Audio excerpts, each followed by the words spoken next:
మేడ్చల్ జిల్లా మచ్చబులారంలో గంజాయి అమ్ముతున్న నిందితుడిని ఎక్సైజ్ పోలీసులు అరెస్ట్ చేశారు.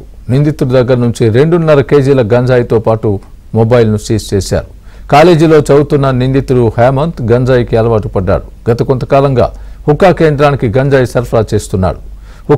పక్కా సమాచారంతో గంజాయి విక్రయిస్తున్న నిందితుడు హేమంత్ను రెడ్ హ్యాండెడ్గా ఎక్సైజ్ పోలీసులు పట్టుకున్నారు.